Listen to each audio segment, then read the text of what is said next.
ਵਾਹਿਗੁਰੂ ਜੀ ਕਾ ਖਾਲਸਾ ਵਾਹਿਗੁਰੂ ਜੀ ਕੀ ਫਤਿਹ। ਗੁਰੂ ਪਿਆਰੀ ਗੁਰੂ ਸਵਾਰੀ ਪਰਮ ਸਤਿਕਾਰਯੋਗ ਸਾਧ ਸੰਗਤ ਜੀਓ, ਅੱਜ ਦਾਸ ਸੰਤ ਮਹਾਂਪੁਰਖ ਬਾਬਾ ਹਰਨਾਮ ਸਿੰਘ ਜੀ ਰਾਮਪੁਰ ਖੇੜੇ ਵਾਲਿਆਂ ਦੀ ਚੱਲ ਰਹੀ ਲੜੀਵਾਰ ਪ੍ਰਸੰਗ ਕਥਾ ਦੇ ਤਹਿਤ ਉਹਨਾਂ ਦੇ ਅਗਲੇ ਜੀਵਨ ਦਰਸ਼ਨਾਂ ਦੀ ਜੋ ਕੜੀ ਆ, ਦਾਸ ਆਪ ਸਾਰੀਆਂ ਸੰਗਤਾਂ ਨਾਲ ਸਾਂਝਾ ਕਰਦਾ ਹੈਗਾ। ਦੇਖੋ, ਜਿਨ੍ਹਾਂ ਸਮਿਆਂ ਦੇ ਵਿੱਚ ਗੁਰਦੁਆਰਾ ਸਾਹਿਬ ਦੀ ਕਾਰ ਸੇਵਾ ਮਹਾਂਪੁਰਖ ਆਪ ਕਰਾ ਰਹੇ ਸੀ, ਉਸ ਸਮੇਂ ਦੇ ਅੰਦਰ ਜਿਹੜੇ ਮਿਸਤਰੀ ਸੀਗੇ ਹਨ, ਉਹ ਮਹਾਂਪੁਰਖਾਂ ਜੀ ਦੇ ਪਾਸ ਆਏ ਔਰ ਬਾਬਾ ਜੀ ਪਾਸ ਬੇਨਤੀ ਕੀਤੀ ਕਿ ਜਿਹੜੀਆਂ ਇੱਟਾਂ ਹੈਗੀਆਂ ਉਹ ਤਕਰੀਬਨ ਮੁੱਕ ਗਈਆਂ, ਖਤਮ ਹੋ ਗਈਆਂ। ਇਸ ਕਰਕੇ ਸਵੇਰ ਨੂੰ ਅਗਰ ਇੱਟਾਂ ਨਾ ਆਈਆਂ ਤਾਂ ਫਿਰ ਇਹ ਜਿਹੜਾ ਗੁਰਦੁਆਰੇ ਦੀ ਉਸਾਰੀ ਦਾ ਕੰਮ ਹੈ ਨਾ ਰੁਕ ਜਾਊਗਾ। ਸੋ ਆਪ ਕਿਰਪਾ ਕਰੋ ਵੀ ਸਵੇਰ ਤੱਕ ਇੱਟਾਂ ਜਿਹੜੀਆਂ ਕਿਸੇ ਵੀ ਤਰੀਕੇ ਦੇ ਨਾਲ ਸਾਨੂੰ ਮਿਲ ਜਾਣ ਅਤੇ ਅਸੀਂ ਸਵੇਰੇ ਜਿਹੜਾ ਹੈਗਾ ਇਹ ਕੰਮ ਸ਼ੁਰੂ ਕਰੀਏ, ਤਾਂ ਜੋ ਗੁਰਦੁਆਰੇ ਸਾਹਿਬ ਦਾ ਜਿਹੜਾ ਕੰਮ ਕਰ ਬੰਦ ਨਾ ਹੋਵੇ। ਜਦ ਇੱਦਾਂ ਦੀ ਬੇਨਤੀ ਜਿਹੜੀ ਸੀ ਮਜ਼ਦੂਰਾਂ ਨੇ ਕੀਤੀ ਅਤੇ ਫਿਰ ਬਾਬਾ ਜੀ ਕਹਿਣ ਲੱਗੇ ਵੀ ਦੇਖੋ, ਮੈਂ ਯਤਨ ਕਰਕੇ ਦੇਖ ਲੈਂਦਾ, ਬਾਕੀ ਸੇਵਾ ਤਾਂ ਸਤਿਗੁਰਾਂ ਦੀ ਹੈਗੀ ਆ ਅਤੇ ਉਹ ਕਿਸੇ ਨਾ ਕਿਸੇ ਨੂੰ ਪ੍ਰੇਰ ਕੇ ਇਹ ਵੀ ਕੰਮ ਜਿਹੜਾ ਅਧੂਰਾ ਹੈਗਾ ਇਹ ਵੀ ਜ਼ਰੂਰ ਪੂਰਾ ਕਰ ਦੇਣਗੇ। ਇਹ ਕਹਿ ਕੇ ਜਿਹੜੇ ਸੀਗੇ ਉਹ ਮਜ਼ਦੂਰ ਤਾਂ ਚੱਲ ਗਏ, ਪਰ ਮਹਾਂਪੁਰਖ ਉਹਨਾਂ ਟਾਈਮਾਂ ਦੇ ਵਿੱਚ ਸ਼ਾਮ ਨੂੰ ਸੈਰ ਕਰਨ ਜਾਂਦੇ ਸੀਗੇ ਅਤੇ ਉੱਦਣ ਹੈ ਨਾ ਮਹਾਂਪੁਰਖ ਪਹਿਲਾਂ ਤਲਵੰਡੀ ਵੱਲ ਜਾਂਦੇ ਸੀਗੇ, ਪਰ ਉੱਧਰ ਸੈਰ ਕਰ ਨਹੀਂ ਗਏ ਅਤੇ ਮਹਾਂਪੁਰਖ ਆਪਣੇ 2-3 ਪ੍ਰੇਮੀਆਂ ਦੇ ਨਾਲ ਉਸ ਤਲਵੰਡੀ ਦੇ ਰਸਤੇ ਨੂੰ ਛੱਡ ਕੇ ਜਿੱਧਰ ਬਾਬਾ ਸਿੰਘ ਜੀ ਦਾ ਡੇਰਾ ਹੈਗਾ ਉੱਧਰ ਸੈਰ ਕਰਨ ਚੱਲ ਗਏ। ਕਿਉਂ ਮਹਾਂਪੁਰਖਾਂ ਦੇ ਮਨ ਦੇ ਵਿੱਚ ਵਿਚਾਰ ਸੀਗੀ ਕਿ ਅਗਰ ਬਾਬਾ ਸਿੰਘ ਸਾਨੂੰ ਮਿਲ ਜਾਵੇ ਤਾਂ ਅਸੀਂ ਉਹ ਬਾਬਾ ਸਿੰਘ ਨੂੰ ਬੇਨਤੀ ਕਰ ਦਈਏ ਕਿ ਆਹ ਜਿਹੜਾ ਸੇਵਾ ਦਾ ਕੰਮ ਹੈ ਇੱਟਾਂ ਲਿਆਉਣ ਦਾ ਤੁਸੀਂ ਕਰ ਦਿਓ। ਇਸ ਤਰ੍ਹਾਂ ਨਾਲ ਮਹਾਂਪੁਰਖ ਚੌਪਈ ਸਾਹਿਬ ਦਾ ਪਾਠ ਕਰਦੇ ਕਰਦੇ ਜਦ ਬਾਬਾ ਸਿੰਘ ਦੇ ਡੇਰੇ ਦੇ ਕੋਲ ਪਹੁੰਚੇ, ਪਰ ਬਾਬਾ ਸਿੰਘ ਤਾਂ ਨਹੀਂ ਮਿਲਿਆ। ਇਸ ਦਾ ਇੱਕ ਲੜਕਾ ਜਿਹੜਾ ਦੂਸਰੇ ਨੰਬਰ 'ਤੇ ਸੀਗਾ, ਜਿਹਦਾ ਨਾਂ ਸੀਗਾ ਦਇਆ ਸਿੰਘ, ਇਹ ਉੱਥੇ ਖੇਤ ਦੇ ਕਿਨਾਰੇ ਦੇ ਉੱਤੇ ਬੈਠਾ ਉਹਨਾਂ ਟਾਈਮਾਂ ਦੇ ਵਿੱਚ ਗੰਢਿਆਂ ਦੀ ਪਨੀਰੀ ਬੀਜ ਰਿਹਾ ਸੀ। ਜਦ ਬਾਬਾ ਜੀ ਇਸ ਨੂੰ ਦੇਖ ਕੇ ਦੇ ਪਾਸ ਗਏ ਅਤੇ ਬਾਬਾ ਜੀ ਨੇ ਪਹਿਲਾਂ ਚੌਪਈ ਸਾਹਿਬ ਦਾ ਪਾਠ ਪੂਰਾ ਕੀਤਾ, ਫਿਰ ਦਇਆ ਸਿੰਘ ਨੂੰ ਫਤਿਹ ਬੁਲਾਈ। ਹੁਣ ਦਇਆ ਸਿੰਘ ਜਿਹੜਾ ਸੀਗਾ ਗੁਰਮਤਿ ਇੰਨਾ ਧਾਰਨੀ ਨਹੀਂ ਸੀਗਾ, ਇਹਨੇ ਬਸ ਅੱਧ ਬਜਤੀ ਫਤਿਹ ਦਾ ਜਵਾਬ ਦਿੱਤਾ। ਅਤੇ ਬਾਬਾ ਜੀ ਭਾਈ ਦਇਆ ਸਿੰਘ ਨੂੰ ਕਹਿਣ ਲੱਗੇ ਵੀ ਗੁਰਦੁਆਰੇ ਸਾਹਿਬ ਜਿਹੜੀ ਕਾਰ ਸੇਵਾ ਚੱਲ ਰਹੀ ਆ, ਇੱਟਾਂ ਜਿਹੜੀਆਂ ਖਤਮ ਹੋ ਗਈਆਂ, ਅਸੀਂ ਤੁਹਾਨੂੰ ਬੇਨਤੀ ਕਰਨ ਆਏ ਹਾਂ ਕਿ ਅਗਰ ਤੁਸੀਂ 1-2 ਫੇਰੇ ਸਾਨੂੰ ਇੱਟਾਂ ਦੇ ਲਿਆ ਦਿਓ ਅਤੇ ਸਵੇਰੇ ਜਿਹੜਾ ਮਿਸਤਰੀਆਂ ਦਾ ਕੰਮ ਰੁਕੂਗਾ ਨਹੀਂ ਅਤੇ ਇਹ ਨਿਰਵਿਘਨ ਚੱਲਦਾ ਰਹੂਗਾ। ਜਦੋਂ ਮਹਾਂਪੁਰਖਾਂ ਨੇ ਇਸ ਤਰ੍ਹਾਂ ਦੀ ਜਿਹੜੀ ਬੇਨਤੀ ਸੀ ਬਾਬਾ ਸਿੰਘ ਦੇ ਲੜਕੇ ਦੇ ਪਾਸ ਕੀਤੀ, ਅਤੇ ਬਾਬਾ ਸਿੰਘ ਦਾ ਲੜਕਾ ਦਇਆ ਸਿੰਘ ਕਹਿਣ ਲੱਗਾ, ਕਹਿੰਦਾ ਦੇਖੋ ਜੀ, ਤੁਹਾਡੇ ਸਾਹਮਣੇ ਤਾਂ ਅਸੀਂ ਆਹ ਪਨੀਰੀ ਗੰਢਿਆਂ ਦੀ ਲਾ ਰਹੇ ਹਾਂ, ਅਤੇ ਹੁਣ ਜਿਹੜਾ ਜ਼ਿਮੀਂਦਾਰ ਹੈ ਤੁਹਾਨੂੰ ਪਤਾ ਹੈਗਾ ਕਿ ਜ਼ਿਮੀਂਦਾਰ ਕਦੀ ਵੀ ਆਪਣਾ ਕੰਮ ਵਿਚਾਲੇ ਛੱਡ ਕੇ ਦੂਸਰੇ ਪਾਸੇ ਨਹੀਂ ਜਾਂਦਾ। ਤੁਸੀਂ ਤਾਂ ਆਪ ਖੁਦ ਜ਼ਿਮੀਂਦਾਰ ਹੋ। ਜਦ ਇੰਨੀ ਗੱਲ ਹੋਈ ਤਾਂ ਮਹਾਂਪੁਰਖ ਕਹਿਣ ਲੱਗੇ, ਕਹਿੰਦੇ ਭਾਈ ਦੇਖੋ, ਜ਼ਿਮੀਂਦਾਰ ਹੋ ਕੇ ਅਸੀਂ ਤੁਹਾਨੂੰ ਕਹਿ ਰਹੇ ਹਾਂ, ਦੇਖੋ ਜਿਹੜੀ ਤੂੰ ਪਨੀਰੀ ਲਾ ਰਿਹਾ ਹੈਗਾ, ਇਹ ਪਨੀਰੀ ਜਿਹੜੀ ਆ ਉਹ ਕੱਲ੍ਹ ਤੱਕ ਖਰਾਬ ਨਹੀਂ ਹੋਣੀ ਹੈਗੀ। ਬਸ 1-2 ਗੇੜਿਆਂ ਦੀ ਗੱਲ ਹੈਗੀ ਆ। ਅਗਰ ਤੁਸੀਂ ਭੱਠੇ 'ਤੇ ਜਾ ਕੇ 1-2 ਜਿਹੜੀ ਆ ਉਹ ਇੱਟਾਂ ਦੀ ਸੇਵਾ ਕਰ ਦੋਗੇ ਤਾਂ ਫਿਰ ਭਾਈ ਇਸੇ ਬਹਾਨੇ ਤੁਹਾਡੀ ਸੇਵਾ ਵੀ ਹੋਊਗੀ ਅਤੇ ਗੁਰੂ ਦਾ ਖੁਸ਼ੀ ਵੀ ਤੁਹਾਨੂੰ ਪ੍ਰਾਪਤ ਹੋ ਜੂਗੀ ਅਤੇ ਤੁਹਾਨੂੰ ਗੁਰੂ ਦੀ ਅਸੀਸ ਵੀ ਮਿਲੂਗੀ ਅਤੇ ਤੁਹਾਡੇ ਜਿਹੜੇ ਰੁਕਦੇ ਕੰਮ ਆ ਉਹ ਵੀ ਗੁਰੂ ਪੂਰਾ ਕਰ ਦੇਗਾ। ਜਦ ਇਹ ਤੱਕ ਵਚਨ ਕੀਤੇ, ਪਰ ਬਾਬਾ ਸਿੰਘ ਜਿਹੜਾ ਸੀਗਾ ਉਹ ਇਹਨਾਂ ਵਚਨਾਂ ਨੂੰ ਚੰਗੀ ਤਰ੍ਹਾਂ ਜਾਣ ਨਹੀਂ ਸਕਿਆ, ਕਿਉਂ ਗੁਰਮਤਿ ਇੰਨਾ ਧਾਰ ਨਹੀਂ ਸੀਗਾ। ਉਸਨੇ ਫਿਰ ਉਹੀ ਮੁੜ ਕੇ ਜਵਾਬ ਮਹਾਂਪੁਰਖਾਂ ਨੂੰ ਦੇ ਦਿੱਤਾ ਕਿ ਸਾਡੇ ਪਾਸ ਬੇਲ ਨਹੀਂ ਹੈ, ਹਾਂ ਅਗਰ ਕਿ ਪਨੀਰੀ ਲੱਗ ਜਾਊਗੀ 2 ਕਨਾਲ, ਉਸ ਤੋਂ ਬਾਅਦ ਅਗਰ ਹੋ ਸਕੇ ਤਾਂ ਸ਼ਾਮ ਨੂੰ ਮੈਂ ਇੱਟਾਂ ਦਾ ਕੱਲ੍ਹ ਗੇੜਾ ਜ਼ਰੂਰ ਲਾ ਦੂੰਗਾ। ਜਦ ਬਾਬਾ ਸਿੰਘ ਦੇ ਪੁੱਤਰ ਨੇ ਇਸ ਤਰ੍ਹਾਂ ਦਾ ਜਵਾਬ ਮਹਾਂਪੁਰਖਾਂ ਨੂੰ ਦਿੱਤਾ, ਫਿਰ ਬਾਬਾ ਜੀ ਜਿਹੜੇ ਸੀਗੇ ਉਹਦਾ ਜਵਾਬ ਸੁਣ ਕੇ ਚੁੱਪ ਕਰ ਗਏ ਅਤੇ ਆਪ ਜਿਹੜੇ ਸੀ ਉੱਥੋਂ ਫਿਰ ਵਾਪਸ ਡੇਰੇ ਵੱਲ ਨੂੰ ਤੁਰ ਪਏ। ਜਦ ਗੁਰਦੁਆਰੇ ਸਾਹਿਬ ਵੱਲ ਨੂੰ ਆਏ ਤਾਂ ਰਸਤੇ 'ਚ ਮਹਾਂਪੁਰਖ ਆਪਣੇ ਪ੍ਰੇਮੀਆਂ ਨੂੰ ਕਹਿਣ ਲੱਗੇ ਕਿ ਦੇਖੋ, ਇਹ ਜਿਹੜੀ ਸੇਵਾ ਹੈਗੀ ਆ ਗੁਰੂ ਘਰ ਦੀ ਸਾਰੀ ਦੀ, ਇਹ ਬੜੇ ਭਾਗਾਂ ਦੇ ਨਾਲ ਮਿਲਦੀ ਆ। ਅਗਰ ਇਹ ਸੇਵਾ ਹੀ ਪ੍ਰੇਮੀ ਕਰ ਲੈਂਦਾ ਭਾਈ ਦਇਆ ਸਿੰਘ, ਅਤੇ ਇਹਦਾ ਕਾਰਜ ਵੀ ਗੁਰੂ ਨੇ ਰਾਸ ਕਰ ਦੇਣਾ ਸੀਗਾ ਅਤੇ ਇਹਨਾਂ ਨੂੰ ਸੇਵਾ ਵੀ ਮਿਲ ਜਾਣੀ ਸੀ, ਗੁਰੂ ਦੀ ਪ੍ਰਸੰਨਤਾ ਵੀ ਪ੍ਰਾਪਤ ਹੋ ਜਾਣੀ ਸੀ। ਪਰ ਬਿਨਾਂ ਭਾਗਾਂ ਤੋਂ ਕੋਈ ਵੀ ਬੰਦਾ ਆਦਮੀ ਜਿਹੜਾ ਸੇਵਾ ਨਹੀਂ ਕਰ ਸਕਦਾ। ਇਸ ਤਰ੍ਹਾਂ ਦੇ ਬਚਨ ਜਦ ਮਹਾਂਪੁਰਖ ਆਪਣੇ ਪ੍ਰੇਮੀ ਨੂੰ ਕਰਦੇ ਕਰਦੇ ਡੇਰੇ ਵੱਲ ਆਉਣ ਲੱਗੇ ਅਤੇ ਨਾਲ ਇਹ ਵੀ ਕਹਿਣ ਲੱਗੇ, ਕਹਿੰਦੇ ਭਾਈ ਗੁਰੂ ਦੀ ਸੇਵਾ ਜਿਹੜੀ ਹੈ ਨਾ ਉਹ ਐਸੀ ਸੇਵਾ ਹੁੰਦੀ ਆ, ਅਗਰ ਕਿਸੇ ਕਾਰਨ ਸੇਵਾ ਚੱਲ ਕੇ ਆਵੇ ਤਾਂ ਸੇਵਾ ਕਦੀ ਮੋੜਨੀ ਨਹੀਂ ਚਾਹੀਦੀ। ਪਤਾ ਨਹੀਂ ਗੁਰੂ ਜਿਹੜਾ ਹੈਗਾ ਉਹ ਕਿਸ ਗੱਲ ਦੇ ਵਿੱਚ ਖੁਸ਼ ਹੈਗਾ, ਕਿਹੜਾ ਕੰਮ ਕਿਹੜਾ ਕਾਰਜ ਐਸਾ ਹੁੰਦਾ ਜਿਹੜਾ ਵਿਗੜਿਆ ਹੁੰਦਾ, ਜਿਹੜਾ ਇਸ ਸੇਵਾ ਦੁਆਰਾ ਅਧੂਰਾ ਹੁੰਦਾ, ਪੂਰਾ ਹੋ ਜਾਣਾ ਹੁੰਦਾ। ਜਦ ਮਹਾਂਪੁਰਖ ਨੇ ਇਸ ਤਰ੍ਹਾਂ ਦੇ ਵਚਨ ਕੀਤੇ, ਉਸ ਤੋਂ ਬਾਅਦ ਆਪਣੇ ਸਥਾਨ 'ਤੇ ਆ ਗਏ। ਪਰ ਲੱਗਦਾ ਸੀਗਾ ਕਿ ਮਹਾਂਪੁਰਖਾਂ ਦੀ ਗੱਲਬਾਤ ਤੋਂ ਕਿ ਮਹਾਂਪੁਰਖਾਂ ਜਿਹੜਾ ਮਨ ਸੀਗਾ ਨਾ ਅੰਦਰੋਂ, ਇਹ ਬੜਾ ਦੁੱਖ ਗਿਆ ਸੀਗਾ खैर बाबा जी जब डेरे ते आए तो प्रेमी कहन लगे जी असीं है ना 5 इशनाना किया, उस तो बाद सोधर का पाठ किया, पाठ करके महाराज जिहड़ा सुख आसन सीगा वो छान दे विच कर दिता। उस तो बाद लंगर पानी छकिया, सारे प्रेमी अपनी थां ते उत्ते सज गए। अमृत वेला होया, फिर छान दे विच महाराज का प्रकाश जिहड़ा सीगा वो कीता गया इशनान पानी करन तो बाद। उस तो बाद फिर इसका जिहड़ा हुक्मनामा लिया, हुक्मनामा लैण तो बाद महापुरख जे हुक्मनामे की व्याख्या कर रहे सी कि एक गोंदपुर तो एक नवा प्रेमी आ के मत्था टेके महापुरखों के पास, जदों कथा की व्याख्या चल रही सी विच बैठ गया तो उसने भी बाकी ਸਰੋਤਿਆਂ ਦੇ ਨਾਲ ਇਹ ਹੁਕਮਨਾਮੇ ਦੀ ਸਾਰੀ ਕਥਾ ਮਹਾਂਪੁਰਖਾਂ ਦੇ ਕੋਲੋਂ ਸਰਵਣ ਕੀਤੀ। ਉਸ ਕਥਾ ਦੀ ਸਮਾਪਤੀ ਪਾਓ ਪ੍ਰੇਮੀ ਹੱਥ ਜੋੜ ਕੇ ਮਹਾਂਪੁਰਖਾਂ ਅੱਗੇ ਬੇਨਤੀ ਕਰਨ ਲੱਗਾ, ਕਹਿਣ ਲੱਗਾ ਵੀ ਮਹਾਂਪੁਰਖੋ ਅਸੀਂ ਇੱਕ ਨਵਾਂ ਟਰੱਕ ਖਰੀਦਿਆ ਹੈਗਾ ਤੇ ਮੇਰੇ ਮਨ ਦੀ ਇੱਛਾ ਹੈਗੀ ਆ ਕਿ ਇਹ ਕੰਮ ਜਿਹੜਾ ਟਰੱਕ ਦਾ ਹੈਗਾ ਨਿਰਵਿਘਨ ਚੱਲਦਾ ਰਹੇ। ਇਸ ਕਰਕੇ ਪਹਿਲੀ ਸੇਵਾ ਜਿਹੜੀ ਆ ਮੈਂ ਕਿਸੇ ਗੁਰੂ ਘਰ ਦੀ ਕਰਨਾ ਚਾਹੁੰਦਾ। ਸੋ ਮੈਂ ਦੇਖਿਆ ਕਿ ਇੱਥੇ ਗੁਰਦੁਆਰੇ ਸਾਹਿਬ ਦੀ ਸੇਵਾ ਚੱਲਦੀ ਆ, ਇਸ ਕਰਕੇ ਤੁਸੀਂ ਮੈਨੂੰ ਕੋਈ ਸੇਵਾ ਦਿਓ ਤਾਂ ਜੋ ਮੈਂ ਇਹ ਜਿਹੜੀ ਟਰੱਕ ਦੀ ਨਵੀਂ ਆਉਣ ਦੀ ਖੁਸ਼ੀ ਦੇ ਵਿੱਚ ਇਹ ਸੇਵਾ ਪਹਿਲਾਂ ਕਰ ਸਕਾਂ। ਅਗਰ ਤੁਸੀਂ ਕਹੋ ਤਾਂ ਮੈਂ 1-2 ਰੇਤਾ ਦੇ ਫੇਰੇ ਜਿਹੜੇ ਆ ਇੱਥੇ ਦੇ ਦਿੰਦਾ ਹੈਗਾ। ਜਦ ਉਸ ਪ੍ਰੇਮੀ ਨੇ ਇਸ ਤਰ੍ਹਾਂ ਦੀ ਬੇਨਤੀ ਕੀਤੀ ਤੇ ਬਾਬਾ ਜੀ ਜਿਹੜੇ ਸੀਗੇ ਉਹਨਾਂ ਨੇ ਅਕਾਲ ਪੁਰਖ ਦਾ ਸ਼ੁਕਰੀਆ ਕੀਤਾ ਤੇ ਸੰਗਤ ਨੂੰ ਕਹਿਣ ਲੱਗੇ ਕਿ ਦੇਖੋ ਜਿਹਦਾ ਕਾਰਜ ਫਿਕਰ ਤਾਂ ਉਹਨੂੰ, ਸਾਨੂੰ ਤਾਂ ਐਵੇਂ ਬਹਾਨਾ ਮਿਲਿਆ ਹੋਇਆ ਹੈਗਾ ਗੁਰਦੁਆਰਾ ਸਾਹਿਬ ਦੀ ਕਾਰ ਸੇਵਾ ਕਰਾਉਣ ਦਾ। ਫਿਰ ਮਹਾਂਪੁਰਖ ਨੇ ਕਿਹਾ, ਕਹਿੰਦੇ ਵੀ ਪ੍ਰੇਮੀਆਂ ਗੱਲ ਇੱਦਾਂ ਹੈਗੀ ਆ ਕਿ ਗੁਰਦੁਆਰੇ ਸਾਹਿਬ ਦੀਆਂ ਇੱਟਾਂ ਜਿਹੜੀਆਂ ਉਹ ਖਤਮ ਹੋ ਗਈਆਂ ਹੈਗੀਆਂ ਤੇ ਅਗਰ ਤੁਸੀਂ ਸੇਵਾ ਕਰਨੀ ਚਾਹੁੰਦੇ ਹੋ ਤਾਂ 1-2 ਫੇਰੇ ਇੱਟਾਂ ਦੇ ਲਿਆ ਦਿਓ ਤਾਂ ਜੋ ਮਿਸਤਰੀਆਂ ਦਾ ਜਿਹੜਾ ਕੰਮ ਹੈਗਾ ਉਹ ਬੰਦ ਨਾ ਹੋਵੇ। ਜਦ ਇੰਨੀ ਗੱਲ ਹੋਈ ਤਾਂ ਪ੍ਰੇਮੀ ਜਿਹੜਾ ਸੀਗਾ ਕਹਿੰਦਾ ਲਓ ਜੀ 7 ਵਜੇ ਉਹ ਉਸ ਟਾਈਮ ਟਰੱਕ ਵਿੱਚ ਵੱਲ ਚਲਾ ਗਿਆ। ਉਹਨੇ ਟਰੱਕ ਸਟਾਰਟ ਕੀਤਾ ਤੇ ਭੱਠਿਆ ਲੱਗਿਆ ਤੇ ਉਹਨੇ ਮਿਸਤਰੀਆਂ ਦੇ ਆਉਣ ਤੋਂ ਪਹਿਲਾਂ ਇੱਕ ਇੱਟਾਂ ਦਾ ਫੇਰਾ ਜਿਹੜਾ ਸੀਗਾ ਉਹ ਗੁਰਦੁਆਰੇ ਸਾਹਿਬ ਆ ਕੇ ਇੱਟਾਂ ਦਾ ਲਾਤਾ। ਉਸ ਤੋਂ ਬਾਅਦ ਫਿਰ ਉਹ ਪ੍ਰੇਮੀ ਜਿਹੜਾ ਸੀ ਲੰਗਰ ਪਾਣੀ ਛਕ ਕੇ ਚਾਹ ਪੀ ਕੇ ਦੁਬਾਰਾ ਫਿਰ ਇੱਟਾਂ ਦੇ ਭੱਠੇ ਦੇ ਗਿਆ। ਦੁਪਹਿਰ ਨੂੰ ਦੂਸਰਾ ਗੇੜਾ ਵੀ ਉਹਨੇ ਇੱਟਾਂ ਦਾ ਲਿਆ ਕੇ ਜਿਹੜਾ ਸੀਗਾ ਗੁਰਦੁਆਰੇ ਸਾਹਿਬ ਰੱਖ ਦਿੱਤਾ। ਜਦ ਰੱਖ ਦਿੱਤਾ ਤਾਂ ਫਿਰ ਉਹ ਜਾਣ ਲੱਗਾ ਮਹਾਂਪੁਰਖਾਂ ਨੂੰ ਕਹਿਣ ਲੱਗਾ ਕਿ ਬਾਬਾ ਜੀ ਅਗਰ ਕੋਈ ਹੋਰ ਸੇਵਾ ਹੈਗੀ ਹੈ ਤਾਂ ਤੁਸੀਂ ਮੈਨੂੰ ਉਹ ਵੀ ਦੱਸਿਓ, ਬਾਕੀ ਜਦੋਂ ਵੀ ਕਿਸੇ ਚੀਜ਼ ਦੀ ਲੋੜ ਹੋਈ ਤੁਸੀਂ ਸਾਨੂੰ ਸੁਨੇਹਾ ਭੇਜ ਦਿਆ ਕਰੋ। ਬਸ ਕਿਸੇ ਨੂੰ ਆਉਣ ਦੀ ਲੋੜ ਨਹੀਂ, ਤੁਹਾਡਾ ਸੁਨੇਹਾ ਮਿਲਦੇ ਸਾਰੀ ਮੈਂ ਟਰੱਕ ਲੈ ਕੇ ਪਹੁੰਚ ਜਾਇਆ ਕਰਾਂਗਾ ਤੇ ਬਾਕੀ ਜਿਹੜੀ ਕੋਈ ਸੇਵਾ ਹੈਗੀ ਉਹ ਮੈਂ ਜ਼ਰੂਰ ਕਰੂੰਗਾ। ਜਦ ਉਹ ਪ੍ਰੇਮੀ ਗੋਂਦਪੁਰ ਵਾਲਾ ਮਹਾਂਪੁਰਖ ਨੂੰ ਇਸ ਤਰ੍ਹਾਂ ਦੇ ਬਚਨ ਕਰ ਗਿਆ ਤੇ ਬਾਬਾ ਜੀ ਜਿਹੜੇ ਸੀਗੇ ਉਸ ਦੀ ਇਸ ਬਚਨਾਂ ਦੀ ਪ੍ਰਸੰਨਤਾ ਨੂੰ ਖੁਸ਼ ਹੋ ਕੇ ਉਸ ਨੂੰ ਹੱਥੀਂ ਪ੍ਰਸ਼ਾਦ ਦੇ ਕੇ ਉਸ ਨੂੰ ਤੋਰ ਦਿੱਤਾ। ਉਹ ਪ੍ਰੇਮੀ ਜਿਹੜਾ ਸੀਗਾ ਫਿਰ ਟਰੱਕ ਲੈ ਕੇ ਚਲੇ ਗਿਆ।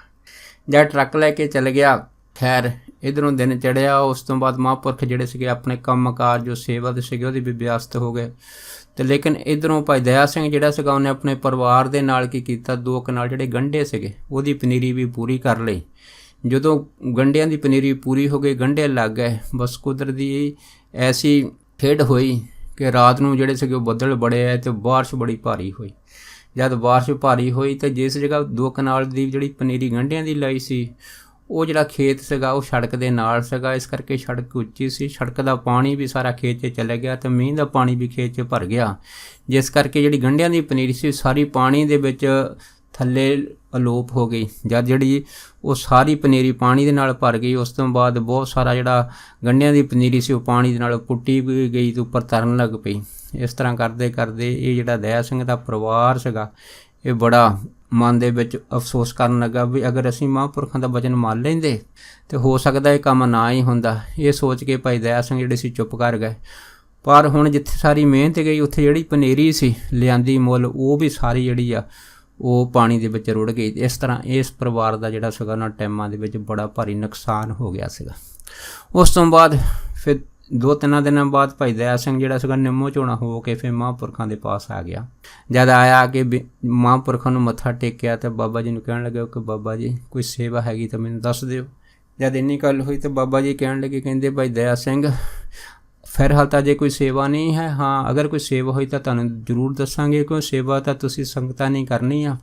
ਜਦ ਮਹਾਂਪੁਰਖ ਨੇ ਇਸ ਤਰ੍ਹਾਂ ਦੀ ਜਿਹੜੀ ਗੱਲ ਕੀਤੀ ਤਾਂ ਫਿਰ ਭਾਈ ਦਇਆ ਸਿੰਘ ਜਿਹੜੇ ਸੀ ਉਹ ਕਹਿਣ ਲੱਗੇ ਮਹਾਂਪੁਰਖਾਂ ਨੂੰ ਜੀ ਉਸ ਦਿਨ ਮੈਂ ਤੁਹਾਨੂੰ ਜਵਾਬ ਦੇ ਦਿੱਤਾ ਸੀਗਾ ਕਿ ਮੈਂ ਗੰਢੇ ਲਾਉਣੇ ਆ ਫਿਰ ਹੀ ਮੈਂ ਵਿਹਲਾ ਹੋ ਕੇ ਇਹ ਇੱਟਾਂ ਦਾ ਫੇਰਾ ਲਿਆਉਂਗਾ, ਪਰ ਉਸ ਦਿਨ ਅਸੀਂ ਪਨੀਰੀ ਤਾਂ ਲਾ ਲਈ ਪਰ ਰਾਤ ਨੂੰ ਮੀਂਹ ਇੰਨਾ ਹੋਇਆ ਹੈਗਾ ਕਿ ਹੁਣ ਸਾਨੂੰ ਪਤਾ ਲੱਗਾ ਹੈਗਾ ਵੀ ਚਲੋ ਜਿਹੜੀ ਮਿਹਨਤ ਅਸੀਂ ਕੀਤੀ ਹੈ ਉਹਦਾ ਨੁਕਸਾਨ ਹੋਇਆ ਨਾਲ ਜਿਹੜੀ ਮੁੱਲ ਪਨੀਰੀ ਲਿਆਂਦੀ ਸੀ ਉਹ ਵੀ ਜਿਹੜੀ ਸਾਰੀ ਉਹ ਪਾਣੀ ਦੇ ਵਿੱਚ ਗਲ ਗਈ ਹੈਗੀ ਆ। ਇਸ ਕਰਕੇ ਮੈਨੂੰ ਇਸ ਚੀਜ਼ ਦਾ ਬੜਾ ਪਛਤਾਵਾ ਹੈਗਾ। ਜਦ ਇੰਨੀ ਗੱਲ ਹੋਈ ਤਾਂ ਫਿਰ ਬਾਬਾ ਜੀ ਕਹਿਣ ਲੱਗੇ, ਕਹਿੰਦੇ ਚਲੋ ਕੋਈ ਗੱਲ ਨਹੀਂ, ਜੋ ਹੋਣਾ ਸੀ ਹੋ ਗਿਆ, ਹੁਣ ਜਦੋਂ ਕੋਈ ਸੇਵਾ ਹੋਈ ਤਾਂ ਅਸੀਂ ਤੁਹਾਨੂੰ ਜ਼ਰੂਰ ਦੱਸਾਂਗੇ। ਉਸ ਤੋਂ ਬਾਅਦ ਫਿਰ ਇਹ ਜਿਹੜਾ ਦਇਆ ਸਿੰਘ ਸੀਗਾ ਇਹ ਤਾਂ ਵਾਪਸ ਜਿਹੜਾ ਸੀਗਾ ਆਪਣੇ ਡੇਰੇ ਮੁੜ ਗਿਆ। ਡੇਰੇ ਮੁੜਨ ਤੋਂ ਬਾਅਦ ਫਿਰ ਥੋੜ੍ਹੇ ਦਿਨਾਂ ਬਾਅਦ ਫਿਰ ਮਹਾਂਪੁਰਖਾਂ ਦੇ ਪਾਸ ਆ ਗਿਆ। ਆ ਕੇ ਕਹਿਣ ਲੱਗੇ, ਕਹਿੰਦੇ ਮਹਾਂਪੁਰਖੋ ਕੋਈ ਸੇਵਾ ਹੈਗੀ ਤਾਂ ਸਾਨੂੰ ਜ਼ਰੂਰ ਦੱਸੋ। ਜਦ ਇੰਨੀ ਗੱਲ ਹੋਈ ਤਾਂ ਬਾਬਾ ਜੀ ਕਹਿਣ ਲੱਗੇ, ਕਹਿੰਦੇ ਸੇਵਾ ਤਾਂ ਬੜੀ ਹੈਗੀ ਆ, ਪਰ ਇੱਕ ਐਸੀ ਸੇਵਾ ਹੈਗੀ ਆ, ਜੇ ਤੂੰ ਸਾਡਾ ਬਚਨ ਮੰਨੂ ਤਾਂ ਕੀ ਤੂੰ ਕਰ ਲਊਂਗਾ। ਜਦ ਇੰਨੀ ਗੱਲ ਹੋਈ ਤਾਂ ਇਹ ਫਿਰ ਭਾਈ ਦਇਆ ਸਿੰਘ ਕਹਿਣ ਲੱਗੇ, ਕਹਿੰਦਾ ਜੀ ਤੁਸੀਂ ਹੁਕਮ ਕਰੋ। ਅਤੇ ਬਾਬਾ ਜੀ ਕਹਿਣ ਲੱਗੇ, ਕਹਿੰਦੇ ਵੀ ਦੇਖ ਭਾਈ, ਅਗਰ ਤੂੰ ਬਚਨ ਨੂੰ ਮੰਨੂਗਾ ਤਾਂ ਸੇਵਾ ਜਿਹੜੀ ਆ ਉਹ ਤੇਰੀਆਂ ਜਿਹੜੀਆਂ ਸੇਵਾਵਾਂ ਹੈਗੀਆਂ ਇਹਦੇ ਨਾਲੋਂ ਬਹੁਤ ਵਧੀਆ ਅਤੇ ਨਾਲੇ ਤੇਰੇ ਵਾਸਤੇ ਹੈਗੀ ਹੈ। ਫਿਰ ਇਹ ਭਾਈ ਦਇਆ ਸਿੰਘ ਕਹਿਣ ਲੱਗਾ, ਜੀ ਦੱਸੋ ਕੀ ਗੱਲ ਆ। ਅਤੇ ਮਹਾਂਪੁਰਖ ਕਹਿਣ ਲੱਗੇ, ਕਹਿੰਦੇ ਬਾਬਾ ਸਾਹਿਬ ਸਾਨੂੰ ਪਤਾ ਵੀ ਤੂੰ ਸ਼ਰਾਬ ਬੜੀ ਪੀਂਦਾ, ਇਸ ਕਰਕੇ ਤੂੰ ਇਹ ਜਿਹੜੇ ਸ਼ਰਾਬ ਮੀਟ ਖਾਣਾ ਬੰਦ ਕਰ ਦੇ ਅਤੇ ਤੂੰ ਅੰਮ੍ਰਿਤ ਛਕ ਲਾ। ਜਦ ਮਹਾਂਪੁਰਖ ਨੇ ਇੰਨੀ ਗੱਲ ਹੋਈ ਅਤੇ ਬਾਬਾ ਸਿੰਘ ਦਾ ਜਿਵੇਂ ਫਿਊਜ਼ ਕਰੰਟ ਲੱਗ ਕੇ ਉੜ ਗਿਆ ਹੋਵੇ, ਉਹ ਉੱਠ ਕੇ ਕਹਿਣ ਲੱਗਾ ਮਹਾਂਪੁਰਖਾਂ ਨੂੰ, ਉਹ ਕਹਿਣ ਲੱਗਾ, ਜੀ ਮੈਂ ਅੰਮ੍ਰਿਤ ਕਿਵੇਂ ਛਕ ਸਕਦਾ ਹਾਂ। ਅਸੀਂ ਤਾਂ ਜੱਟ ਜ਼ਿਮੀਂਦਾਰ ਹੁੰਦੇ ਹਾਂ ਅਤੇ ਜੱਟ ਜ਼ਿਮੀਂਦਾਰ ਦਾ ਜਿਹੜਾ ਸ਼ਰਾਬ ਅਤੇ ਮਾਸ ਦਾ ਜੋ ਰਿਸ਼ਤਾ ਹੈਗਾ 9 ਮਾਸ ਦਾ ਹੁੰਦਾ ਹੈਗਾ, ਅਤੇ ਅਗਰ ਜ਼ਿਮੀਂਦਾਰ ਸ਼ਰਾਬ ਨਾ ਪੀਵੇ ਤਾਂ ਫਿਰ ਉਹ ਜੱਟ ਕਾਹਦਾ ਹੋਇਆ। ਜਦ ਉਸਨੇ ਇਸ ਤਰ੍ਹਾਂ ਦੀਆਂ ਗੱਲਾਂ ਕਰਨੀਆਂ ਸ਼ੁਰੂ ਕੀਤੀਆਂ ਅਤੇ ਫਿਰ ਮਹਾਂਪੁਰਖ ਕਹਿਣ ਲੱਗੇ, ਕਹਿੰਦੇ ਦੇਖ ਭਾਈ, ਬਾਕੀ ਵੀ ਤੇਰੇ ਜਿਹੜੇ ਭਰਾ ਹੈਗੇ ਸਾਰੇ ਅੰਮ੍ਰਿਤਧਾਰੀ ਹੈਗੇ ਆ, ਇਸ ਕਰਕੇ ਉਹਨਾਂ ਨੂੰ ਤਾਂ ਕੋਈ ਹਰਜ ਨਹੀਂ ਹੈਗਾ। ਜਦ ਇੰਨੀ ਗੱਲ ਹੋਈ ਤਾਂ ਫਿਰ ਭਾਈ ਦਇਆ ਸਿੰਘ ਮਹਾਂਪੁਰਖਾਂ ਨੂੰ ਕਹਿਣ ਲੱਗਾ, ਜੀ ਦਰਅਸਲ ਗੱਲ ਇੰਨੀ ਹੈਗੀ ਆ ਕਿ ਮੈਂ ਇੱਕ ਕਾਰਾਂ ਦਾ ਭਾਰ ਚੱਕ ਨਹੀਂ ਸਕਦਾ, ਅਤੇ ਇੱਕ ਕਾਰ ਪਾ ਕੇ ਮੈਂ ਖੇਤਾਂ 'ਚ ਕੰਮ ਕਿਵੇਂ ਕਰੂੰਗਾ। ਅਤੇ ਬਾਬਾ ਜੀ ਕਹਿਣ ਲੱਗੇ ਵੀ ਦੇਖ, ਇੱਕ ਕਾਰ ਕਿਸੇ ਵੀ ਕੰਮ ਵਿੱਚ ਕੋਈ ਰੁਕਾਵਟ ਨਹੀਂ ਪਾਉਂਦੇ। ਤੇਰੇ ਬਾਕੀ ਪਰਿਵਾਰ ਨੇ ਸਾਰਿਆਂ ਨੇ ਅੰਮ੍ਰਿਤ ਛਕਿਆ ਹੈਗਾ, ਅਤੇ ਉਹ ਤੇਰੇ ਨਾਲ ਕੀ ਖੇਤਾਂ 'ਚ ਕੰਮ ਨਹੀਂ ਕਰਦੇ ਹੈਗੇ, ਉਹਨਾਂ ਨੂੰ ਤਾਂ ਕੋਈ ਇਹਨਾਂ ਕਾਰਾਂ ਦੇ ਪ੍ਰਤੀ ਕੋਈ ਇਤਰਾਜ਼ ਨਹੀਂ ਆ। ਜਦ ਮਹਾਂਪੁਰਖ ਨੇ ਇਸ ਤਰ੍ਹਾਂ ਦੀਆਂ ਗੱਲਾਂ ਕੀਤੀਆਂ ਪਰ ਦਇਆ ਸਿੰਘ ਚੁੱਪ ਕਰ ਗਿਆ। ਫਿਰ ਬਾਬਾ ਜੀ ਕਹਿਣ ਲੱਗੇ, ਕਹਿੰਦੇ ਦੇਖ ਦਇਆ ਸਿੰਘ, ਇਹ ਤੇਰੇ ਅੰਮ੍ਰਿਤ ਨਾ ਛਕਣ ਦੇ ਬਹਾਨੇ ਹੈਗੇ ਆ, ਹੋਰ ਗੱਲ ਕੋਈ ਨਹੀਂ ਹੈਗੀ ਆ। ਅਗਰ ਤੂੰ ਅੰਮ੍ਰਿਤ ਨਾ ਵੀ ਛਕੇ ਅਤੇ ਮੀਟ ਸ਼ਰਾਬ ਨਾ ਵੀ ਛੱਡੇ ਤੇ 'ਚ ਸਾਡਾ ਕੀ ਨੁਕਸਾਨ ਹੈ, ਅਸੀਂ ਤਾਂ ਤੇਰੇ ਭਲੇ ਵਾਸਤੇ ਕਹਿ ਰਹੇ ਹਾਂ। ਜਦ ਬਾਬਾ ਜੀ ਨੇ ਇਸ ਤਰ੍ਹਾਂ ਦੇ ਬਚਨ ਕੀਤੇ, ਪਰ ਭਾਈ ਦਇਆ ਸਿੰਘ ਜਿਹੜੇ ਸੀਗੇ ਉਹ ਇਹ ਬਚਨਾਂ ਨੂੰ ਚੁੱਪ ਕਰਕੇ ਸੁਣਦੇ ਰਹੇ। ਮਨ ਵਿੱਚ ਬੜੇ ਔਖੇ ਹੋ ਗਏ ਕਿ ਮੈਂ ਆਇਆ ਤਾਂ ਕੰਮ ਸੀਗਾ ਕੋਈ, ਚਲੋ ਅਗਰ ਕੋਈ ਰੇਤਾ ਦੀ ਲੋੜ, ਇੱਟਾਂ ਦੀ ਲੋੜ ਤਾਂ ਮੈਂ 1-2 ਫੇਰੇ ਲਿਆ ਆਉਂਦਾ, ਪਰ ਬਾਬਾ ਜੀ ਨੇ ਇਹਨਾਂ ਗੱਲਾਂ ਨੂੰ ਛੱਡ ਕੇ ਮੈਨੂੰ ਅੰਮ੍ਰਿਤ ਛਕਣ ਵਾਸਤੇ ਕਹਿ ਦਿੱਤਾ ਹੈਗਾ। ਇਹ ਸੋਚ ਕੇ ਭਾਈ ਦਇਆ ਸਿੰਘ ਜਿਹੜੇ ਸੀਗੇ ਉੱਠ ਕੇ ਜਦ ਜਾਣ ਲੱਗੇ ਤਾਂ ਬਾਬਾ ਜੀ ਨੂੰ ਕਹਿਣ ਲੱਗੇ, ਕਹਿੰਦੇ ਦੇਖ ਭਾਈ, ਅੰਮ੍ਰਿਤ ਛਕਣਾ ਜਿਹੜਾ ਹੈ ਨਾ ਇਹ ਬਹੁਤ ਵੱਡੇ ਭਾਗਾਂ ਦੀ ਨਿਸ਼ਾਨੀ ਹੈਗੀ ਆ। ਅਗਰ ਤੂੰ ਅੰਮ੍ਰਿਤ ਨਾ ਵੀ ਛਕੇ, ਗੁਰੂ ਵਾਲਾ ਨਾ ਵੀ ਬਣੇ, ਤਾਂ ਭਾਈ ਇਹਦੇ ਵਿੱਚ ਤੇਰਾ ਹੀ ਨੁਕਸਾਨ ਹੈ। ਅਸੀਂ ਤਾਂ ਤੇਰੇ ਨਾਲ ਇਸ ਪਾਸੇ ਗੱਲ ਕੀਤੀ ਸੀ ਕਿ ਸਾਡਾ ਤੇਰੇ ਪਿਤਾ ਜੀ ਦੇ ਨਾਲ, ਭਾਈ ਬਾਬਾ ਸਿੰਘ ਦੇ ਨਾਲ ਬਹੁਤ ਪਿਆਰ ਆ, ਬਾਕੀ ਪਰਿਵਾਰ ਦੇ ਨਾਲ ਬੜਾ ਪਿਆਰ ਹੈਗਾ, ਅਤੇ ਸਾਨੂੰ ਤੇਰੇ 'ਤੇ ਮਾਣ ਸੀਗਾ। ਅਸੀਂ ਮਾਣ ਕਰਕੇ ਤੈਨੂੰ ਗੱਲ ਕਹਿ ਦਿੱਤੀ ਆ ਕਿ ਤੂੰ ਸਾਡਾ ਮਾਣ ਵੀ ਰੱਖ ਲਊਂਗਾ, ਬਾਕੀ ਤੇਰੀ ਮਰਜ਼ੀ ਹੈਗੀ ਆ। ਪਰ ਹਾਂ, ਅਸੀਂ ਤੈਨੂੰ ਇੱਕ ਗੱਲ ਦੱਸ ਦਿੰਦੇ ਕਿ ਅਗਰ ਤੂੰ ਸਾਡੇ ਕਿਸੇ 'ਤੇ ਅੰਮ੍ਰਿਤ ਨਾਮ ਵੀ ਛਕੇ, ਗੁਰੂ ਵਾਲਾ ਨਾਮ ਵੀ ਬਣੇ, ਤਾਂ ਜਿਹੜੀ ਕੁਦਰਤ ਬੜੀ ਬੇਅੰਤ ਆ, ਉਹ ਕਿਸੇ ਨਾ ਕਿਸੇ ਤਰੀਕੇ ਦੇ ਨਾਲ ਆਦਮੀ ਨੂੰ ਇਸ ਪਾਸੇ ਵੱਲ ਪ੍ਰੇਰ ਹੀ ਦਿੰਦੀ ਆ। ਜਦ ਮਹਾਂਪੁਰਖ ਨੇ ਇਸ ਤਰ੍ਹਾਂ ਦੇ ਬਚਨ ਕੀਤੇ, ਪਰ ਭਾਈ ਦਇਆ ਸਿੰਘ ਜਿਹੜੇ ਸੀਗੇ ਇਹ ਮਹਾਂਪੁਰਖਾਂ ਦਾ ਬਚਨ ਸੁਣੇ ਕਰਕੇ ਉੱਥੋਂ ਚੱਲ ਗਏ। ਉਸ ਤੋਂ ਬਾਅਦ ਦੇਖੋ ਤਕਰੀਬਨ 6-7 ਮਹੀਨੇ ਬਾਅਦ ਜਦ ਦੁਸਹਿਰੇ ਦਾ ਸਮਾਂ ਆਇਆ ਸੀ, ਅਤੇ ਉਸ ਟਾਈਮ ਭਾਈ ਦਇਆ ਸਿੰਘ ਨੇ ਜਿਹੜੀ ਸੀਗੀ ਇਹ ਘਰ ਦੇ ਵਿੱਚ ਆਪਣੇ ਮਿੱਤਰਾਂ ਦੇ ਨਾਲ ਦੁਸਹਿਰਾ ਦੇਖਣ ਦੀ ਸਕੀਮ ਬਣਾਈ। ਘਰ ਦੇ ਵਿੱਚ ਦਾਰੂ ਕੱਢੀ, ਦਾਰੂ ਪੀ ਕੇ ਚਾਦਰੇ ਵਗੈਰਾ ਲਾ ਕੇ ਅਤੇ ਆਪ ਦੁਸਹਿਰਾ ਦੇਖਣ ਚਲੇ ਗਿਆ। ਜਦ ਦੁਸਹਿਰਾ ਦੇਖਣ ਚੱਲ ਗਿਆ, ਉੱਥੇ ਜਿਹੜੀ ਦਾਰੂ ਸੂਈ ਚੜ੍ਹ ਗਈ, ਕਿਉਂਕਿ ਸਰੀਰ ਦਾ ਵੀ ਕੁਛ ਤਕੜਾ ਸੀਗਾ, ਅਤੇ ਦੁਸਹਿਰੇ ਦੇ ਸਮੇਂ ਇਹਨੇ ਫਿਰ ਜਿਹੜੀਆਂ ਸੀਗੀਆਂ ਉਹ ਲੋਕਾਂ ਦੇ ਨਾਲ ਇਲਤਾਂ ਕਰਨੀਆਂ ਸ਼ੁਰੂ ਕਰ ਦਿੱਤੀਆਂ, ਲੋਕਾਂ ਨੂੰ ਗਾਲਾਂ ਜਿਹੜੀਆਂ ਇਹ ਕੱਢਣੀਆਂ ਸ਼ੁਰੂ ਕਰ ਦਿੱਤੀਆਂ। ਕਰਦੇ ਜਿਹੜੀ ਹਾਲਤ ਸੀਗੀ ਉਹ ਹੱਥੋਂ ਪਾਈ ਤੱਕ ਹੋ ਗਈ, ਅਤੇ ਜਦ ਹੱਥੋਂ ਪਾਈ ਤੱਕ ਹੋ ਗਈ ਤਾਂ ਉਸ ਤੋਂ ਬਾਅਦ ਪੁਲਿਸ ਆਈ। ਜਦ ਪੁਲਿਸ ਆਈ ਅਤੇ ਨਸ਼ੇ ਦੇ ਲੋਰ ਦੇ ਵਿੱਚ ਭਾਈ ਦਇਆ ਸਿੰਘ ਹੁਣਾਂ ਨੇ, ਪੁਲਿਸ ਦੇ ਜਿਹੜੇ ਸਿਪਾਹੀ ਸੀ ਉਹਨਾਂ ਨੇ ਵੀ ਗਾਲਾਂ ਕੱਢਣੀਆਂ ਸ਼ੁਰੂ ਕਰ ਦਿੱਤੀਆਂ। ਜਦ ਗਾਲਾਂ ਕੱਢਣੀਆਂ ਸ਼ੁਰੂ ਕੀਤੀਆਂ, ਬਸ ਫੇਕ ਹੀ ਸੀ। ਪੁਲਿਸ 4-5 ਜਿਹੜੇ ਪੁਲਿਸ ਵਾਲੇ ਆਏ, ਉਹਨਾਂ ਨੇ ਭਾਈ ਦਇਆ ਸਿੰਘ ਦੀ ਪੱਗ 'ਤੇ ਚਾਦਰਾ ਲਾ ਦਿੱਤਾ, ਅਤੇ ਪੱਗ ਦੇ ਨਾਲੇ ਦੇ ਹੱਥ ਪੈਰ ਬੰਨ੍ਹ ਦਿੱਤੇ, ਚਾਦਰ ਦੇ ਨਾਲੇ ਦੀਆਂ ਲੱਤਾਂ ਮੜਤੇ ਦੀਆਂ, ਗੱਡੀ ਵਿੱਚ ਸੁੱਟ ਕੇ ਤੈਨੂੰ ਮਾਰਦੇ ਕੁੱਟਦੇ ਥਾਣੇ ਲੈ ਕੇ ਅਤੇ ਹਵਾਲਾ 'ਚ ਬੰਦ ਕਰਤਾ। ਜਦ ਹਵਾਲਾ 'ਚ ਬੰਦ ਕੀਤਾ, ਉੱਧਰੋਂ ਜਦ ਦਿਨ ਚੜ੍ਹਿਆ ਅਤੇ ਫਿਰ ਦਇਆ ਸਿੰਘ ਨੂੰ ਸਮਝ ਆਈ ਵੀ ਆਇਆ ਤਾਂ ਮੈਂ ਦੁਸਹਿਰਾ ਦੇਖਣ ਸੀ, ਮੈਂ ਤਾਂ ਹਵਾਲਾ ਦੇ ਵਿੱਚ। ਜਦ ਨੇ ਆਪਣਾ ਸਰੀਰ ਦੇਖਿਆ ਤਾਂ ਕਾਫੀ ਦਰਦ ਕਰੇ, ਕਿਉਂਕਿ ਪੁਲਿਸ ਨੇ ਜਿਹੜਾ ਸੀਗਾ ਚੰਗਾ ਇਸ ਨੂੰ ਮਾਰਿਆ ਕੁੱਟਿਆ ਸੀਗਾ। ਉਸ ਤੋਂ ਬਾਅਦ ਫਿਰ ਭਾਈ ਦਇਆ ਸਿੰਘ ਦੇ ਮਨ 'ਚ ਆਈ ਵੀ ਘਰ ਦੇ ਆਉਣਗੇ ਅਤੇ ਮੈਨੂੰ ਛੁਡਾ ਕੇ ਲੈ ਜਾਣਗੇ। ਪਰ ਜਦੋਂ ਨਾਲ ਦੇ ਸਾਥੀਆਂ ਨੇ ਖਬਰ ਜਿਹੜੀ ਸੀ ਪਿੰਡ ਦਿੱਤੀ ਵੀ ਦਇਆ ਸਿੰਘ ਨੂੰ ਪੁਲਿਸ ਜਿਹੜੀ ਫੜ ਕੇ ਥਾਣੇ ਲੈ ਗਈ ਆ, ਤੇ ਪਿੰਡ ਦੇ ਕੁਝ ਲੋਕ ਇਕੱਠੇ ਹੋਏ। ਇਹਨਾਂ ਦੇ ਪਿਤਾ ਭਾਈ ਬਾਬਾ ਸਿੰਘ ਨੂੰ ਬੇਨਤੀ ਕੀਤੀ ਵੀ ਚਲੋ ਥਾਣੇ ਚੱਲਦੇ ਹਾਂ, ਦਇਆ ਸਿੰਘ ਨੂੰ ਛਡਾ ਕੇ ਲਿਆਈਏ।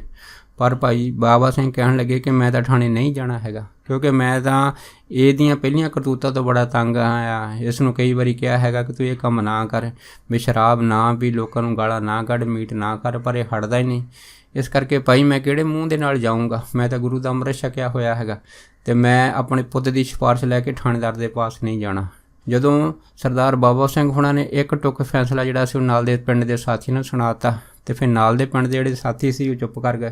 ਪਰ ਮਨ 'ਚ ਸੋਚਿਆ ਵੀ ਚਲੋ ਅਸੀਂ ਜਾ ਕੇ ਸਰਦਾਰ ਦਇਆ ਸਿੰਘ ਹੁਣਾਂ ਨੂੰ ਥਾਣੇ 'ਚੋਂ ਛੁਡਾ ਲੈਂਦੇ ਹਾਂ। ਇਹ ਸੋਚ ਕੇ ਕੁਛ ਜਿਹੜੇ ਪਤਵੰਤੇ ਸੱਜਣ ਸੀਗੇ ਥਾਣੇ ਚੱਲ ਗਏ। ਤਾਂ ਪਰ ਜਦ ਥਾਣੇਦਾਰ ਨੇ ਪੁੱਛਿਆ ਕਿ ਇਹਨਾਂ ਦੇ ਪਿਤਾ ਜੀ ਨਹੀਂ ਆਏ, ਤਾਂ ਫਿਰ ਉਹਨਾਂ ਨੇ ਜਿਹੜੀ ਜੋ ਹਕੀਕਤ ਸੀ ਦੱਸ ਦਿੱਤੀ ਕਿ ਬਾਬਾ ਸਿੰਘ ਜਿਹੜੇ ਸੀਗੇ ਉਹ ਆਪਣੇ ਮੁੰਡੇ ਦੀਆਂ ਕਰਤੂਤਾਂ ਤੋਂ ਸ਼ਰਮ ਦੇ ਮਾਰੇ ਥਾਣੇ ਨਹੀਂ ਪਹੁੰਚੇ। ਜਦ ਇੰਨੀ ਗੱਲ ਹੋਈ ਸੀ, ਫਿਰ ਥਾਣੇਦਾਰ ਬੜਾ ਸਿਆਣਾ ਸੀਗਾ, ਉਹਨੇ ਫਿਰ ਇਸ ਪਤਵੰਤੇ ਸੱਜਣ ਨੂੰ ਇਹ ਕਹਿ ਦਿੱਤਾ ਕਿ ਅਗਰ ਦਇਆ ਸਿੰਘ ਸ਼ਰਾਬ ਛੱਡ ਜਾਵੇ, ਮਾਸ ਖਾਣਾ ਛੱਡ ਦੇਵੇ, ਤਾਂ ਮੈਂ ਇਹਦੇ ਪਿਤਾ ਜੀ ਦੀ ਇਮਾਨਦਾਰੀ ਤੈਨੂੰ ਛੱਡ ਦਿੰਦਾ ਹੈਗਾ। ਉਸ ਤੋਂ ਬਾਅਦ ਪਤਵੰਤੇ ਨੇ ਭਾਈ ਦਇਆ ਸਿੰਘ ਨੂੰ ਆਖਿਆ ਕਿ ਥਾਣੇਦਾਰ ਇੱਦਾਂ ਕਹਿੰਦਾ। ਫਿਰ ਦਇਆ ਸਿੰਘ ਕਹਿਣ ਲੱਗਾ ਕਿ ਜੇ ਇਸ ਸ਼ਰਾਬ ਨੇ ਮੇਰੀ ਇੰਨੀ ਬੇਇੱਜ਼ਤੀ ਕੀਤੀ, ਮੈਨੂੰ ਕੁੱਟ ਕਟਾਈ ਆ ਅਤੇ ਮੇਰੀ ਪੱਤ ਰੋਲੀ ਆ, ਅਤੇ ਮੈਂ ਇਸ ਨੂੰ ਹੁਣ ਗਲ ਨਾ ਲਾਵਾਂਗਾ, ਇਹ ਕਦੀ ਹੋ ਨਹੀਂ ਸਕਦਾ। ਅੱਜ ਤੋਂ ਮੈਂ ਪੱਕੀ ਦਾਰੂ ਛੱਡੀ। ਉਸ ਤੋਂ ਬਾਅਦ ਦੇਖੋ ਜਦ ਫਿਰ ਥਾਣੇਦਾਰ ਨੇ ਇਹ ਗੱਲ ਸੁਣੀ ਸੀ, ਫਿਰ ਭਾਈ ਦਇਆ ਸਿੰਘ ਜਿਹੜੇ ਸੀਗੇ ਉਹ ਆਪਣੇ ਨਾਲ ਦੇ ਸੱਜਣਾਂ ਨਾਲ ਥਾਣੇ 'ਚੋਂ ਰਿਹਾ ਹੋ ਕੇ ਘਰ ਆ ਗਏ। ਦੂਏ ਤੀਏ ਦਿਨ ਫਿਰ ਭਾਈ ਦਇਆ ਸਿੰਘ ਜਿਹੜੇ ਸੀਗੇ ਉਹ ਮਹਾਂਪੁਰਖਾਂ ਦੇ ਪਾਸ ਗੁਰਦੁਆਰਾ ਸਾਹਿਬ ਪਹੁੰਚੇ। ਜਦ ਪਹੁੰਚੇ, ਮੱਥਾ ਟੇਕਿਆ, ਬੜਾ ਨਿਮੋ ਝੂਮਣੇ ਹੋ ਕੇ ਮਹਾਂਪੁਰਖਾਂ ਨੂੰ ਬੇਨਤੀ ਕੀਤੀ ਕਿ ਆਪ ਨੇ ਜੋ ਗੱਲ ਕਹੀ ਸੀ ਸਹੀ ਸੀਗੀ ਕਿ ਇਸ ਦਾਰੂ ਨੇ ਮੈਨੂੰ ਗੁਲਾਮ ਬਣਾ ਰੱਖਿਆ ਹੈਗਾ। ਅੱਜ ਤੋਂ ਬਾਅਦ ਮੈਂ ਦਾਰੂ ਛੱਡੀ ਅਤੇ ਮੈਂ ਅੰਮ੍ਰਿਤ ਛਕਣ ਲਈ ਤਿਆਰ ਹੈਗਾ, ਤੁਸੀਂ ਮੈਨੂੰ ਜਲਦੀ ਨਾਲ ਅੰਮ੍ਰਿਤ ਛਕਾ ਦਿਓ। ਜਦ ਇੰਨੀ ਗੱਲ ਹੋਈ ਤਾਂ ਬਾਬਾ ਜੀ ਫਿਰ ਭਾਈ ਦਇਆ ਸਿੰਘ ਨੂੰ ਕਹਿਣ ਲੱਗੇ, ਕਹਿੰਦੇ ਭਾਈ ਅਸੀਂ ਤਾਂ ਤੈਨੂੰ ਪਹਿਲਾਂ ਹੀ ਕਹਿੰਦੇ ਸੀਗੇ ਤੂੰ ਅੰਮ੍ਰਿਤ ਛਕ ਲਾ। ਇਸ ਕਰਕੇ ਇਹ ਜਿਹੜੀਆਂ ਚੀਜ਼ਾਂ ਰਾਖਸ਼ ਬਿਰਤੀ ਵਾਲੀਆਂ ਹੈਗੀਆਂ ਇਹ ਛੱਡ ਦੇ ਅਤੇ ਗੁਰੂ ਤੇਰੇ 'ਤੇ ਮਿਹਰ ਹੋ ਜਾਏਗਾ। ਪਰ ਫਿਰ ਭਾਈ ਦਇਆ ਸਿੰਘ ਕਹਿਣ ਲੱਗਾ ਜੀ ਕੋਈ ਗੱਲ ਨਹੀਂ, ਜੋ ਹੋਣਾ ਸੀ ਹੋ ਗਿਆ, ਮੈਨੂੰ ਮਾਫੀ ਦੇ ਦਿਓ ਅਤੇ ਮੈਂ ਅੰਮ੍ਰਿਤ ਛਕਣ ਵਾਸਤੇ ਤਿਆਰ ਹਾਂ। ਅਤੇ ਬਾਬਾ ਜੀ ਕਹਿਣ ਲੱਗੇ ਚਲੋ ਠੀਕ ਆ। ਉਸ ਤੋਂ ਬਾਅਦ ਮਹਾਂਪੁਰਖਾਂ ਨੇ ਭਾਈ ਦਇਆ ਸਿੰਘ ਹੋਣਾ ਨੂੰ ਜਿਹੜੇ ਸੀਗੇ ਮੂਲ ਮੰਤਰ ਕਰਨ ਦੀ ਜਿਹੜੀ ਸਾਰੀ ਵਿਧੀ ਦੱਸੀ ਆ, ਅਤੇ 2-4 ਦਿਨਾਂ ਬਾਅਦ ਕਹਿਤਾ ਕਿ ਤੈਨੂੰ ਅੰਮ੍ਰਿਤ ਛਕ ਕੇ ਤਿਆਰ ਬਰ ਤਿਆਰ ਸਿੰਘ ਕਰ ਦਿਆਂਗੇ। ਉਸ ਤੋਂ ਬਾਅਦ ਫਿਰ ਮਹਾਂਪੁਰਖਾਂ ਨੇ ਭਾਈ ਦਇਆ ਸਿੰਘ ਨੂੰ ਥੋੜ੍ਹੇ ਦਿਨਾਂ ਦੇ ਅੰਦਰ ਹੀ ਅੰਮ੍ਰਿਤ ਛਕਾ ਕੇ ਪੂਰਾ ਜਿਹੜਾ ਰਹਿਤ ਵੈਦ ਵਿੱਚ ਪੱਕਾ ਕਰ ਦਿੱਤਾ। ਜਦ ਪੱਕਾ ਕਰ ਦਿੱਤਾ ਬਸ ਫੇਕ ਹੀ ਸੀ। ਭਾਈ ਦਇਆ ਸਿੰਘ ਜਿਹੜੀ ਜ਼ਿੰਦਗੀ ਸੀਗੀ ਇੱਕ ਮਨੂਰ ਤੋਂ ਕੰਚਨ ਸੋਨੇ ਦੇ ਵਿੱਚ ਬਦਲ ਗਈ। ਉਹ ਵੀ ਸਮਾਂ ਆਇਆ ਜਦੋਂ ਭਾਈ ਦਇਆ ਸਿੰਘ ਹੁਣਾਂ ਦਾ ਇੱਕ ਛੋਟਾ ਭਰਾ ਜਿਹੜਾ BSF ਦੇ ਵਿੱਚ ਉਹਨਾਂ ਸਮਿਆਂ ਦੇ ਵਿੱਚ ਨੌਕਰੀ ਕਰਦਾ ਹੁੰਦਾ ਸੀ, ਜਿਹਦਾ ਨਾਂ ਸੀ ਸਰਦਾਰ ਚੰਨਣ ਸਿੰਘ, ਅਤੇ ਉਹਦੀ ਜਿਹੜੀ ਸੀ ਇੱਕ ਵਾਰ ਅਚਨਚੇਤ ਉਸ ਫੌਜ ਦੇ ਵਿੱਚ ਡਿਊਟੀ ਸਮੇਂ ਜਿਹੜੀ ਸੀਗੀ ਉਹ ਮੌਤ ਹੋ ਗਈ ਸੀ। ਜਦ ਇਹਨਾਂ ਦਾ ਭਰਾ ਚੰਨਣ ਸਿੰਘ ਜਿਹੜਾ ਫੌਜ ਦੇ ਵਿੱਚ ਡਿਊਟੀ ਸਮੇਂ ਜਿਹੜਾ ਸੀਗਾ ਉਸ ਦਾ ਕਾਲ ਚਲਾਣਾ ਹੋ ਗਿਆ ਸੀਗਾ, ਉਹਦੀ ਦੇਹ ਜਿਹੜੀ ਸੀ ਪਿੰਡ ਲੈ ਕੇ ਸੰਸਕਾਰ ਕੀਤਾ। ਫਿਰ ਮਹਾਂਪੁਰਖ ਦੱਸਦੇ ਸੀ ਕਿ ਅਸੀਂ ਜਦ ਕੁਛ ਪ੍ਰੇਮੀ ਜਿਹੜੇ ਸੀਗੇ ਭਾਈ ਦਇਆ ਸਿੰਘ ਦੇ ਪਾਸ ਅਫਸੋਸ ਕਰਨ ਗਏ ਸੀ, ਪਰ ਉਸ ਟਾਈਮ ਭਾਈ ਦਇਆ ਸਿੰਘ ਦੀ ਕਿਉਂਕਿ ਆਤਮਿਕ ਅਵਸਥਾ ਇੰਨੀ ਉੱਚੀ ਹੋ ਗਈ ਸੀ ਅਤੇ ਉਹਨਾਂ ਦੇ ਬਚਨ ਸੁਣ ਕੇ ਕਹਿੰਦੇ ਅਸੀਂ ਵੀ ਬਹੁਤ ਹੈਰਾਨ ਹੋਏ। ਉਹਦੇ ਵਿੱਚ ਭਾਈ ਦਇਆ ਸਿੰਘ ਕਹਿਣ ਲੱਗੇ ਸੀਗੇ ਕਿ ਦੇਖੋ ਆਉਣਾ ਜਾਣਾ ਤਾਂ ਬਣਿਆ ਹੀ ਹੈਗਾ, ਇਹ ਕੋਈ ਆਦਮੀ ਜੋ ਆਉਂਦਾ ਹੈਗਾ ਆਪਣੇ ਜਿੰਨੇ ਸਵਾਸਾਂ ਦੀ ਪੂੰਜੀ ਭੋਗ ਕੇ ਚਲਾ ਜਾਂਦਾ। ਸਾਨੂੰ ਇਸ ਗੱਲ ਦਾ ਕੋਈ ਦੁੱਖ ਨਹੀਂ ਆ, ਪਰ ਹਾਂ ਦੁੱਖ ਇਸ ਗੱਲ ਦਾ ਹੈਗਾ ਕਿ ਮੇਰਾ ਭਰਾ ਚੰਨਣ ਸਿੰਘ ਜਿਹੜਾ ਹੈਗਾ ਉਹ ਨਗੋਰਾ ਸੰਸਾਰ ਤੋਂ ਚਲੇ ਗਿਆ। ਕਿਉਂਕਿ ਅਸੀਂ ਚੰਨਣ ਸਿੰਘ ਨੂੰ ਬਹੁਤ ਕਹਿੰਦੇ ਹੁੰਦੇ ਸੀ ਕਿ ਤੂੰ ਅੰਮ੍ਰਿਤ ਛਕ ਲਾ, ਗੁਰੂ ਵਾਲਾ ਬਣ ਲਾ, ਪਰ ਚੰਨਣ ਸਿੰਘ ਜਿਹੜਾ ਸੀਗਾ ਉਹ ਹਰੇਕ ਵਾਰੀ ਆਨੇ ਬਹਾਨੇ ਕਰਕੇ ਫੌਜ 'ਚ ਚਲੇ ਜਾਂਦਾ ਸੀਗਾ। ਪਰ ਹੁਣ ਨਗੋਰਾ ਜਿਹੜਾ ਹੈਗਾ ਸੰਸਾਰ ਤੋਂ ਚਲੇ ਗਿਆ ਹੈਗਾ। ਹੁਣ ਅਸੀਂ ਕਿਹੜੇ ਮੂੰਹ ਦੇ ਨਾਲ ਗੁਰੂ ਅੱਗੇ ਅਰਦਾਸ ਕਰੀਏ ਕਿ ਸਾਡਾ ਭਰਾ ਜਿਹੜਾ ਨਗੋਰਾ ਸੀਗਾ ਉਸ ਨੂੰ ਆਪਣੇ ਚਰਨਾਂ 'ਚ ਨਿਵਾਸ ਬਖਸ਼। ਜਦ ਇਹੋ ਜਿਹੇ ਜਿਹੜੇ ਬਚਨ ਸੀਗੇ ਭਾਈ ਦਇਆ ਸਿੰਘ ਹੁਣਾਂ ਨੇ ਨਾਲ ਦੇ ਸਾਥੀਆਂ ਨਾਲ ਕੀਤੇ ਸੀ, ਅਤੇ ਜਿਹੜੇ ਸਾਰੇ ਸਾਥੀ ਸੀ ਸੁਣ ਕੇ ਬੜੇ ਹੈਰਾਨ ਹੋਏ। ਤਾਂ ਭਾਈ ਦਇਆ ਸਿੰਘ ਦੀ ਜਿਹੜੀ ਬਿਰਤੀ ਉਹਨਾਂ ਸਮੇਂ ਦੇ ਵਿੱਚ ਸ਼ਰਾਬੀ ਕਬਾਬੀ ਦੀ ਸੀ, ਕਿੱਥੋਂ ਇੱਕ ਬਹੁਤ ਉੱਚ ਕੋਟੀ ਦੇ ਸੰਤ ਮਹਾਤਮਾ ਬਾਰੀ ਹੋ ਗਈ ਸੀਗੀ। ਇਹ ਸਾਰੀ ਮਹਾਂਪੁਰਖ ਬਾਬਾ ਮਹਾਰਨਾਮ ਸੁਣਾ ਦੇ ਪ੍ਰੇਰਨਾ ਦੇ ਸਦਕਾ ਹੀ ਆ ਕਿ ਜਿਨ੍ਹਾਂ ਨੇ ਭਾਈ ਦਇਆ ਸਿੰਘ ਨੂੰ ਪ੍ਰੇਰ ਕੇ ਅੰਮ੍ਰਿਤ ਦੀ ਦਾਤ ਦਿੱਤੀ ਔਰ ਮੂਲ ਮੰਤਰ ਦੀਆਂ ਮਾਲਾ ਜਪਣ ਦਾ ਜਿਹੜਾ ਸਾਰਾ ਵਿਧੀ ਸਮਝਾ ਕੇ ਉਹਨਾਂ ਨੂੰ ਇੱਕ ਉੱਚ ਕੋਟੀ ਦੇ ਸਿੱਖ ਬਣਾ ਦਿੱਤਾ ਸੀਗਾ। ਇਸ ਤਰ੍ਹਾਂ ਭਾਈ ਦਇਆ ਸਿੰਘ ਦਾ ਜਿਹੜਾ ਜੀਵਨ ਸੀਗਾ ਇੱਕ ਆਮ ਸ਼ਰਾਬੀ ਕਬਾਬੀ ਆਦਮੀ ਤੋਂ ਕਿਵੇਂ ਦੇਵਤੇ ਵਾਲਾ ਬਣ ਗਿਆ, ਇਹ ਮਹਾਂਪੁਰਖ ਬਾਬਾ ਮਹਾਰਨਾਮ ਸੁਣਾ ਦੀ ਮਿਹਰ ਦੀ ਨਜ਼ਰ ਦਾ ਕਮਾਲ ਹੈ। ਸੋ ਦੱਸ ਇੰਨੇ ਹੀ ਬਚਨ ਮਹਾਂਪੁਰਖਾਂ ਦੇ ਆਪ ਸਾਰੀਆਂ ਸੰਗਤਾਂ ਨਾਲ ਸਾਂਝਾ ਕਰਦਾ ਹੋਇਆ ਖਿਮਾ ਦਾ ਜਾਚਕਵਾ ਜੀ ਹੋਈਆਂ ਬੇਅੰਤ ਭੁੱਲਾਂ ਚੁੱਕਾਂ ਦੀ ਖਿਮਾ ਬਖਸ਼ਣੀ। ਸੋ ਫਤਿਹ ਬੁਲਾਓ। ਵਾਹਿਗੁਰੂ ਜੀ ਕਾ ਖਾਲਸਾ, ਵਾਹਿਗੁਰੂ ਜੀ ਕੀ ਫਤਿਹ।